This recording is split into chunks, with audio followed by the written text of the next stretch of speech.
Merab Dvalishvili vient de martyriser Sean O'Malley dans leur revanche à l'UFC 316. Même si certains pensaient que Suga Show pouvait surprendre le Géorgien cette fois-ci, la réalité était tout autre. L'écart de niveau entre les deux athlètes a eu l'air encore plus grand que lors de leur première rencontre, et même si les réactions des fans est biaisée par le résultat du combat, on s'est tous un peu dit que ce combat avait été inutile de A à Z. Parce que Sean O'Malley ne méritait pas de revanche immédiate, il ne sortait pas d'un règne dominant, le premier combat n'était pas si serré que ça, et finalement, outre l'argument marketing, il n'y avait pas grand-chose sur lequel construire cet affrontement. La revanche est un outil marketing assez prodigieux en réalité. On a un premier combat haletant, deux athlètes se challenge, ou peut-être même qu'il y a une controverse, et un second combat permet de régler tout ça. Pour un promoteur, rien de mieux qu'une revanche attendue qui fait toujours gonfler les statistiques, qui permet de remplir les salles et garantit généralement une attention plus grande autour d'un événement. La revanche entre Conor McGregor et Nate Diaz était plus grande que le premier combat qui était déjà massif. Le troisième combat entre Leon Edwards et Kamaru Usman était bien plus attendu que les deux premiers. Et la revanche entre Anderson Silva et Chael Sonnen a vendu presque 1 million de pay-per-view. Il y a des dizaines d'exemples qu'une revanche bien ficelée fera toujours plus vendre, mais ça ne veut pas dire que ce sera toujours une réussite ou qu'elle aura du sens. Au fil des années, les promoteurs ont tenté de manufacturer des combats, souvent sur la base de rien ou sur la base de pas grand-chose, et généralement ça donne des soirées un petit peu fades. Et ce n'est pas pour dire qu'il y a que des échecs marketing dans cette liste, puisque certains combats que je vais citer ont extrêmement bien fonctionné, mais c'est plus des soirées après lesquelles le public s'est dit à quoi bon.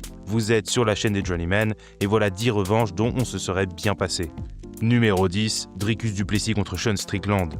C'est assez difficile de comprendre comment quelqu'un a pu regarder l'UFC 297 et se dire qu'il fallait absolument que ces deux gars croisent le fer une seconde fois. Sean Strickland est de ces combattants que les fans regarderont probablement à la fin de sa carrière en se demandant comment il a pu devenir champion du monde. Et ce n'est pas pour dire qu'il n'a pas mérité sa ceinture, il a absolument massacré Israel Adesanya à l'UFC 293, mais c'est difficile de ne pas regarder les dernières années de sa carrière comme une succession de circonstances favorables. Quoi qu'il en soit, il a perdu sa ceinture contre Dricus du Plessis au début de l'année 2024, et il semblait un peu que la lune de miel de Sean était finie. Sauf que même s'il était toujours le même combattant, avec un arsenal technique très réduit, Strickland était aussi devenu une figure reconnue et appréciée par une partie des fans. Lorsqu'il a été annoncé qu'il allait affronter Paulo Costa, qui n'avait remporté qu'un seul de ses 4 derniers combats, on a quand même été un petit peu surpris. Surtout qu'après avoir remporté une décision lymphatique contre le Brésilien, Dana White s'est empressé de déclarer Sean Strickland comme le futur challenger à la ceinture des poids moyens. On était à plusieurs mois du combat entre Dricus et Israel Adesanya, Robert Whittaker était sur une série de 2 victoires et Razam Chimaev attendait au tournant. Se tourner vers Sean Strickland était aussi étrange que incohérent et autant dire que ça n'a pas vraiment ravi le public. Finalement, plus d'1 an après leur premier combat, Dricus et Sean Strickland se sont rencontrés une seconde fois dans l'octogone et le résultat a été le même. Il a même été plus sévère en réalité, puisque Sean fait la même chose depuis des années et que passer 25 minutes une fois dans l'octogone avec lui donne littéralement 100% des informations nécessaires à la préparation d'un second combat. Honnêtement, ça ressemblait à une défense de ceinture gratuite pour du Plessis. Le combat n'avait aucun intérêt, surtout au vu des dynamiques de la division des poids moyens. Numéro 9, Robbie Lawler contre Nick Diaz. La nostalgie est un outil à double tranchant. Il ravive l'esprit et le souvenir des fans, mais leur fait aussi parfois se rendre compte d'à quel point le temps passe et fait son œuvre sur absolument tout le monde. L'UFC 266 a été le théâtre de ce genre de réalisation et pour beaucoup de fans, dont moi, ce n'était pas une soirée très joyeuse. Cela faisait plus de 6 ans que Nick Diaz n'avait pas combattu, il avait été suspendu par la commission californienne, puis plusieurs retours avaient été avortés, et enfin, c'était l'heure du comeback de l'un des combattants les plus appréciés de l'histoire du MMA. Mais derrière l'euphorie de revoir le natif de Stockton refouler la cage, il y avait une toute autre réalité. Nick avait connu des hauts et des bas durant des années hors de la compétition, il n'avait accepté de revenir à l'UFC que parce qu'il devait encore de l'argent à la commission après sa suspension, et les semaines menant à la soirée ont mis en lumière qu'il n'était absolument pas prêt mentalement et physiquement à combattre. De son côté, Robbie Lawler était sur une série de 4 défaites de rang, son dernier succès remontait à plus de 4 ans et il était assez évident qu'il était complètement en bout de course. Lorsque le contexte est entré dans la tête de tous les fans, il est apparu évident que ce qui était sur le papier un combat marrant entre deux gars au style extrêmement plaisant n'était en fait qu'un affrontement entre deux combattants en bout de course, épuisés par une vie dédiée au combat, cherchant désespérément à glaner les derniers chèques d'une illustre carrière. Surtout, Diaz n'a pas paru préparé du tout, il a demandé à ce que le combat soit monté d'une catégorie de poids la semaine de l'affrontement, il a abandonné au début du 3e round et il y avait énormément de questionnements sur son état psychologique à la fin du combat. Finalement, ce combat n'était pas nécessaire, il n'y avait aucun enjeu, les deux combattants étaient au fond du trou et le retour de Diaz a soulevé plus d'inquiétude qu'autre chose. Numéro 8, José Aldo contre Max Holloway. Parfois, un premier combat est si décisif que le second n'a pas lieu d'être, ou du moins pas de suite. Cette phrase a déjà connu plein de contre-exemples dans le MMA bien sûr, mais généralement, un combat extrêmement décisif avec une conclusion claire ne donne pas vraiment envie de voir un second épisode immédiat. Il est de coutume qu'un ancien champion obtienne une revanche s'il a été dominant, mais la situation était un peu différente pour le second combat entre José Aldo et Max Holloway. Évidemment, le Brésilien a la carrière légendaire qu'on lui connaît, mais en 2017, il semblait que son temps au sommet de la division des poids plumes était fini. Il avait perdu contre Conor McGregor et contre Max Holloway, et après plus de 10 années de domination sans partage sur la catégorie, une nouvelle génération était en train de prendre le dessus. Ce n'était pas pour dire qu'il n'était plus compétitif, mais il semblait qu'il fallait le laisser respirer un petit peu, parce que le premier combat entre les deux hommes était à sens unique. Max a surclassé José avant de le finir, ce qui a laissé un sentiment vastement différent que lorsque le roi de Rio s'est fait mettre KO par Conor. Il devait prendre une pause après l'UFC 212 pour récupérer, pour repenser son approche du sport, et même si c'est audacieux de le dire pour une telle légende, aussi pour progresser un peu sur certains aspects de son style.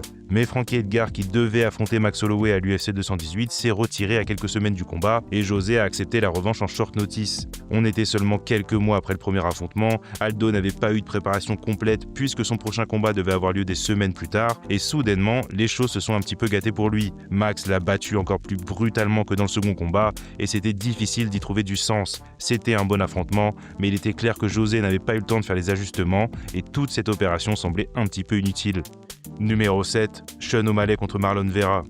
C'est toujours aussi curieux de se rendre compte qu'on vit dans une époque où Marlon Vera a eu un combat pour une ceinture de l'UFC. Et ce n'était pas une situation à la Renato Moicano où il a dû sauver une carte en short notice. Non, le main event de l'UFC 299 était prévu des mois à l'avance et c'était impossible d'y voir autre chose qu'une capitalisation de l'UFC sur une rivalité à peine existante pour offrir une défense de ceinture simple à Sean O'Malley. Et on ne va pas se mentir, ça a marché. Sean a eu l'air d'un tueur à gages contre Marlon Vera, mais il y a une raison à cela. Ce ne sont tout simplement pas des combattants d'un calibre similaire. En 2023, Chito s'est fait laminer par Cory Sandhagen avant de remporter une décision très discutable contre Pedro Munoz et hop, voilà qu'il a obtenu un combat de ceinture parce qu'il a battu Sean O'Malley sur une blessure en 2020. Je ne dis pas que cette revanche n'aurait jamais dû avoir lieu, mais elle n'aurait pas dû avoir lieu à l'instant où Sean est devenu champion du monde. Marlon fait partie des combattants les plus bas dans la hiérarchie effective de leur division, à avoir obtenu un combat de ceinture dans l'histoire de l'UFC, et ça en dit long parce qu'il a eu quelques boosts depuis l'apparition des rankings. Il faut se mettre à la place de Cory Sandhagen à l'époque, sur une série de 3 victoires dont une contre Marlon Vera, qui voit l'Équatorien le dépasser dans la hiérarchie au titre. Ça n'avait juste aucun sens, et oui, le combat était tourné vers le grand public parce que ce sont de combattants populaires, et oui, l'UFC 299 a été un événement extrêmement lucratif, mais il était assez clair que Chito n'avait aucune chance de battre Sean O'Malley, et le combat ne semblait pas à la hauteur d'une division qui contient tellement de tueurs à gages. Cet affrontement aurait dû avoir lieu plus tôt, mais l'UFC avait un plan pour Sean O'Malley, et maintenant qu'il a perdu 2 fois contre Merab, force est de constater que tout cet investissement n'a pas été très rentable sur la durée. Numéro 6, Tito Ortiz contre Ken Shamrock. La fin de la saga entre Tito Ortiz et Ken Shamrock était juste triste. Les deux hommes s'étaient rencontrés une première fois à l'UFC 40 en 2002, et malgré l'intensité de leur rivalité, il était assez clair que Tito était le meilleur combattant des deux. Les meilleures heures de Shamrock étaient déjà derrière lui à ce moment-là, et Tito était un jeune champion du monde qui avait défendu sa ceinture à de multiples reprises. Déjà à l'époque, la différence de fraîcheur physique et de niveau technique était immense, c'est pour ça que ça a surpris pas mal de fans lorsque les deux hommes ont été programmés une seconde fois près de 4 années plus tard, alors que Ken Shamrock avait déjà 42 ans. Il faut comprendre qu'à ce moment-là, Ken avait perdu 4 de ses derniers combats et il restait sur 2 défaites par KO. Tito Ortiz n'était plus champion de l'UFC, mais il était encore l'un des tout meilleurs combattants de la promotion et il restait sur 3 victoires contre des contenders sérieux. Autant dire que sur le papier, ça ressemblait un peu à une exécution programmée plus qu'à un combat. Ken Shamrock a bien essayé de jouer le gros bras et de donner l'impression qu'il était toujours dans le coup, mais presque personne n'était dupe. Il faut bien comprendre que Ken a combattu jusqu'à ses 52 ans et qu'il a conservé la même énergie tout au long dans la façon qu'il avait de se vendre. Pour ce qui est de l'octogone en revanche, certaines réalités ne trompent pas. Ken était à des années-lumière du niveau technique des tout meilleurs et physiquement son corps ne suivait plus. Il s'est logiquement fait massacrer par Tito Ortiz dans ce second combat qui n'avait pas lieu d'être et le pire, c'est qu'ils l'ont fait une 3e fois. Numéro 5, Bigfoot Silva contre Cain Velasquez. Parfois, l'UFC n'est tout simplement pas très prévoyant dans son matchmaking. Je dis parfois, mais c'est d'ailleurs une constante depuis des années. À maintes et maintes reprises, la promotion s'est retrouvée dans une impasse par sa propre faute, et l'UFC 160 est un nouvel exemple de cela. Les fans attendaient la trilogie entre Junior Dos Santos et Cain Velasquez.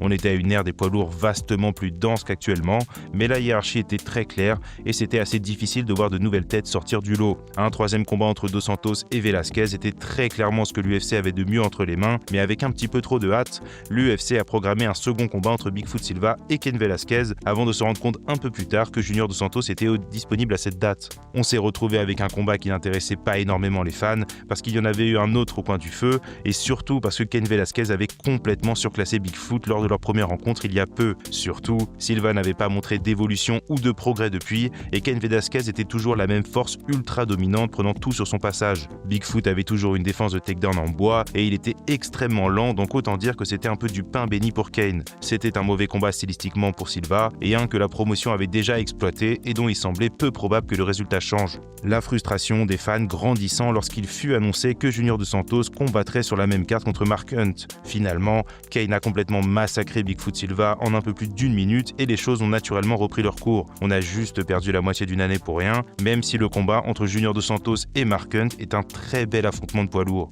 Numéro 4, Miesha Tate contre Ronda Rousey.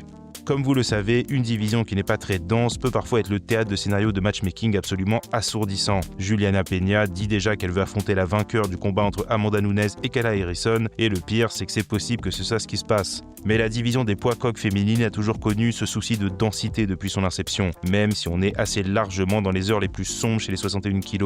Lorsque la division a été ramenée à l'UFC en 2013, elle s'est construite autour de Ronda Rousey. Cette dernière avait remporté la ceinture du Strikeforce en 2012 en battant Miesha Tate, et elle avait eu l'air invincible depuis. Après sa victoire contre Liz Carmouche, la promotion décide de se faire affronter Miesha Tate et Kat Zingano, avec à la clé une position de coach contre Ronda Rousey dans la prochaine saison de TUF et un combat de ceinture à la fin de l'émission. L'affrontement est d'ailleurs l'un des meilleurs combats féminins de tous les temps et Kat Zingano en est sortie vainqueur brutalement. Petit souci, au milieu du tournage, Kat se blesse et elle doit être remplacée. L'UFC décide de faire appel à Miesha Tate, qui vient de perdre contre Kat Zingano et a déjà perdu contre Ronda Rousey pour sauver la série. La rivalité entre les deux combattantes a permis de mettre un peu de piment autour de l'affrontement, mais pour le dire sincèrement, on voyait pas vraiment Tate gagner. Elle avait montré beaucoup de lacunes lors de leur premier combat un an plus tôt et elle restait sur une défaite brutale. Il semblait alors qu'il lui fallait un petit peu plus de temps pour se reconstruire et reconstruire sa crédibilité en tant que challengeuse. Au lieu de ça, l'UFC l'a immédiatement plongée dans cette revanche et même si elle a fait bonne figure pendant 2 rounds, elle a fini par se faire soumettre comme bon nombre d'adversaires de Ronda. Numéro 3, Kazushi Sakuraba contre Wanderlei Silva. Aucun des 3 combats qui ont opposé Kazushi Sakuraba à Wanderlei Silva n'a de sens, mais le premier s'explique déjà un petit peu mieux que les 2 autres. Le Pride voulait ouvrir son année 2001 avec une grosse soirée et lorsque Bas Rutten s'est retiré d'un combat contre Sakuraba, Wanderlei Silva est venu à la rescousse pour sauver l'événement. Sakuraba venait de battre la moitié de la famille Gracie en moins de 2 ans, donc autant dire qu'il était presque au sommet de sa popularité et son statut de légende du MMA nippon était déjà bien ancré. Mais à la surprise de la foule, il s'est fait brutaliser par Wanderlei Silva, le combat s'achevant en un peu plus d'1 minute par des coups de pied et des coups de genoux qui feraient frissonner n'importe quelle commission américaine. Mon point étant que Wanderlei Silva était un gars effrayant et qu'il l'a rarement été autant que ce soir-là. Beaucoup de personnes voyaient ce combat comme un passage de flambeau. Kazushi Sakuraba lui a même donné sa Saku Belt en signe de respect et il semblait qu'un nouveau roi allait prendre les règnes au Japon. Après avoir battu Shungo Oyama en 30 secondes, Wanderlei semblait insurmontable et le Pride était prêt à couronner un champion inaugural des poids moyens. Qui est-ce qu'ils ont bien pu appeler pour affronter le Brésilien? Vous l'avez deviné, Kazushi Sakuraba. S'appuyant sur la renommée du japonais pour donner du prestige à cette ceinture, le Pride a renvoyé sa star se faire laminer par Silva, qui encore une fois, je le répète, était particulièrement effrayant à l'époque. Non seulement il a battu Kazushi une nouvelle fois, mais il lui a pété la clavicule au passage, comme pour lui rappeler qu'accepter ce combat avait simplement été une mauvaise idée. Et il faut dire que ça l'était, une sacrée mauvaise idée. Le Pride a simplement envoyé l'une de ses plus grosses stars se faire cartonner par un adversaire qu'il n'allait pas battre. Le pire étant qu'au retour de blessure de Sakuraba, la promotion lui a offert un combat de retour contre Mirko Cro Cop, donc autant dire qu'il y avait un petit peu volonté de nuire. Ah et bien sûr, sinon c'est pas drôle, Kazushi Sakuraba et Wanderlei Silva se sont affrontés une nouvelle fois 2 ans plus tard, alors que Sakuraba était en perdition totale et il a pris un nouveau KO pour la bonne mesure, on le croisera sûrement pas au Brésil de sitôt. Numéro 2, Kamaru Usman contre Jorge Masvidal.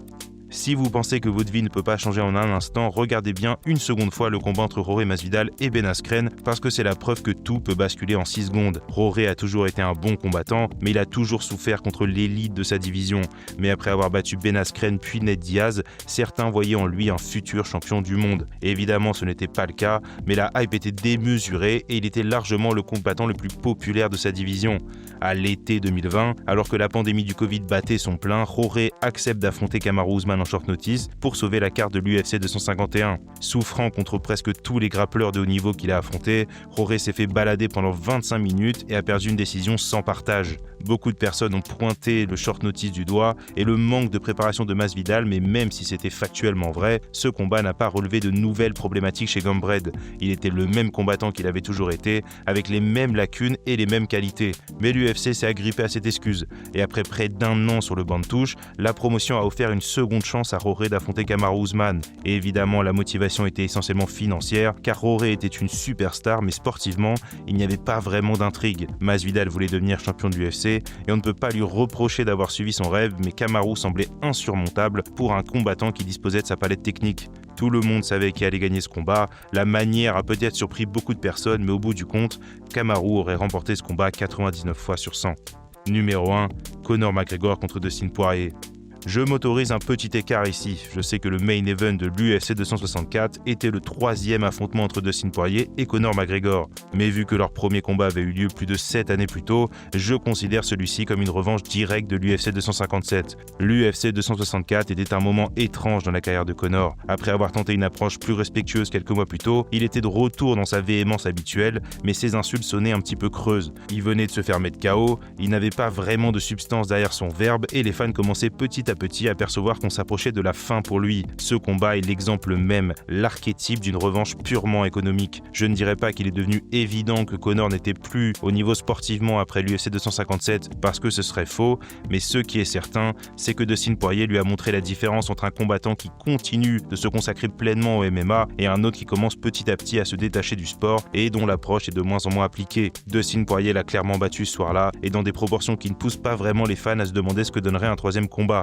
Il était assez évident que Dustin était devenu le meilleur combattant des deux, mais en réalité, une trilogie avait beaucoup d'avantages pour lui aussi. Il est devenu le seul combattant à battre Conor 2 fois, il a continué d'élever son statut et surtout, il a encaissé un autre gros chèque en acceptant un combat qu'il était presque sûr de gagner. Ce n'est pas pour dire qu'il n'y avait pas d'intérêt pour ce 3e combat, puisqu'en repassant du côté méchant de la force, Conor a réussi à faire croire à beaucoup de personnes qu'il était de retour, mais c'est plus que vu son dénouement, tout le monde s'est un petit peu demandé à quoi ce combat avait fini par servir. On a probablement perdu à jamais la plus grosse star de l'histoire du MMA ce soir-là, et on aurait pu s'éviter ça très facilement. Merci à tous d'avoir regardé la vidéo jusqu'au bout. Comme d'habitude, donnez-moi vos avis en commentaire. N'hésitez pas à vous abonner si ça vous a plu. Et nous, on se reparle bientôt. N'oubliez pas,